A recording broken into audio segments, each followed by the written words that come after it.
周五更新的体育情报站是由快5秒的体育赛事平台1比分100米阳光咖啡赞助播出。体育情报站，赛事朝我看。Hello， 大家好，我是子璇，欢迎收看这一期的体育情报站。首先，我们来看看重磅头条。截止北京时间8月19日下午，中国共获得20枚金牌，里约奥运会赛程过半。祝贺那些为国家摘金夺银的奥运英雄们，也期待接下来奋战奥运赛事的奥运健儿们继续荣耀中国。今天我们来讲一个关于点球的故事吧。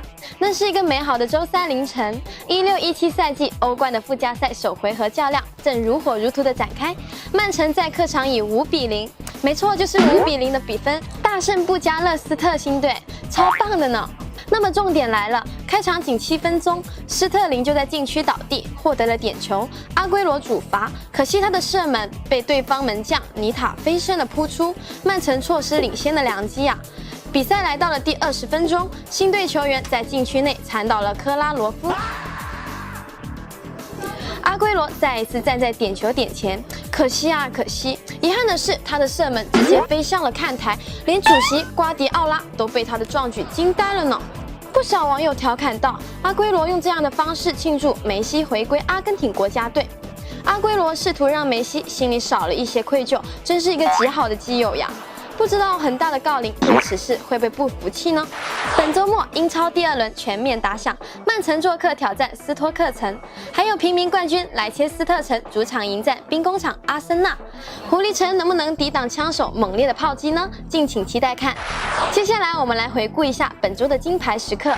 8月19日，里约当地时间8月18日。2016年里约奥运会女排半决赛，中国女排姑娘们凭借超强的意志力，3比1力克强敌，晋级决赛。中国女排时隔12年之后再次杀进奥运会决赛，她们在决赛的对手将是塞尔维亚女排。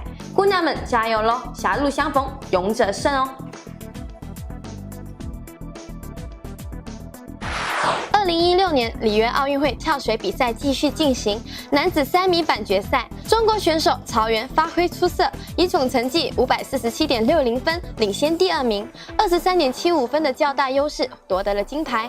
北京时间8月17日上午，乒乓球女子团体决赛，中国女队总分3比0轻松战胜德国女队，夺得了金牌，实现3连冠。里约奥运会乒乓球男子团体决赛，由马龙、张继科、于许昕组成的中国队以3比1击败了日本，实现了奥运会的3连冠。这也是中国代表团在本届奥运会夺得的第18枚金牌。北京时间8月18日，在跆拳道男子58公斤级决赛中，中国运动员赵帅以6比4战胜泰国选手汉普拉布，夺得了金牌。这是中国选手们第一次夺得奥运会男子跆拳道金牌，实现了历史性的突破。北京时间8月17日，洛杉矶湖人队正在与中国球员易建联方面进行了深入探讨，而向易建联身边知情人求证得到的回复是，双方已经达成了协议签约，易建联真的要去湖人咯。中国球迷们对下一个赛季的 NBA 又要有所憧憬了。快5秒的体育赛事资讯平台1比分提醒您，每周有好料，周周更精彩。今天的节目就到这里咯，我是子璇，我们每周五在这里不见不散，拜拜。